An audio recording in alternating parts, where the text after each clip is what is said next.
बिस्मिल्लाहिर्रहमानिर्रहीम।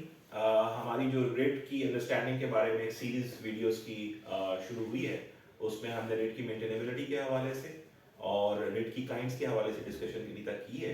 और जो रिट की काइंड्स हैं उसमें हमने मेंडामस प्रोहिबिशन और हेबियस कॉर्पस ऑलरेडी हम उन्हें बयान कर चुके हैं।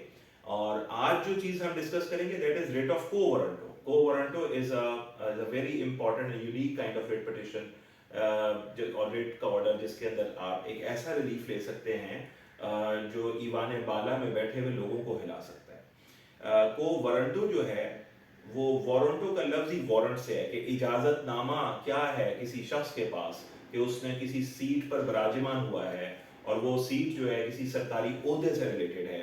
फॉर इंस्टेंस अगर एक शख्स आईजी है तो वो आईजी अपनी मर्जी से नहीं बैठ सकता। ये नहीं हो सकता कि he would be a product of favouritism या वो फेवरेटिज्म से कोई डिसीजन हुआ हो या कोई रेड टेपिज्म हो या नेपोटिज्म हो। ऐसी चीजें नहीं हो सकती। All the isms are not there, it has to be on merits. अगर आपको लगता है कि कोई बंदा है वो पार्लियामेंट का मेंबर बन गया है और वो जाली डिग्री के ऊपर आ गया है, और जैसे डिग्री की रिक्वायरमेंट पहले थी इलेक्शंस में, और बहुत सारे लोग जो थे वो जाली डिग्री की वजह से कोर्ट्स के ऑर्डर्स की नजर हुए, क्योंकि उस वक्त कानून यही था, आइन यही रिक्वायरमेंट्स थी। सो अगर फर्ज कर लें कोई शख्स जो है, अगर फर्ज कर लें कि डिग्री की रिक्वायरमेंट है फॉर कंटेस्टिंग एन इलेक्शन और उस शख्स के पास डिग्री नहीं है, ये बात में जाली साबित होती है, और उस शख्स को अगर हटवाना हो उस सीट से तो कोर्ट के सामने एक रिट पिटीशन दायर की जाती है जिसमें प्रेयर ये मांगी जाती है कि कोर्ट इस शख्स से पूछे that under what authority of law he is possessing this seat. और कोर्ट एग्जैक्टली यही सवाल पूछती है उसको नोटिस करके कि तुम अपना इस सीट के ऊपर रहने का जवाब मुहैया करो। How you are on merit, discuss it. How you have been appointed, discuss it.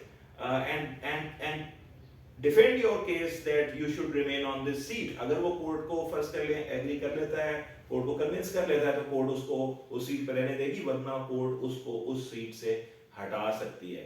जितने रेगुलेटर्स हैं, पेमरा का चेयरमैन हो, पीटीए का चेयरमैन हो, एसईसीपी का चेयरमैन हो, या जितने रेगुलेटर्स और आप सोच लें, एलडीए हो, वासा हो, पीआईए में कोई अपॉइंटमेंट्स हो, जितनी भी अपॉइंटमेंट्स हैं, अगर आपको ऐसा लगता है कि वो शख्स की अपॉइंटमेंट ठीक नहीं है और उसके साथ जो बंदा कंपीट कर रहा था जिसका वहां पे सिलेक्शन नहीं हुआ, वो कोर्ट से रजू करके अगर ये प्रेयर मांगता है कि इससे पूछे under what authority of law is possessing this seat, his appointment is not on merit, तो कोर्ट अगर ये फैसला कर उससे पूछती और वो उसका कोई जवाब देने में नाकाम होता है, तो कोर्ट जो ऑर्डर इशू करती है उसे कहा जाता है this is an order issued in the nature of को warranto.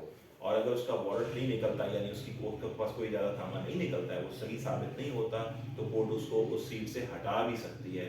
So this is the power of this writ petition. This is called writ of को warranto. Thank you very much.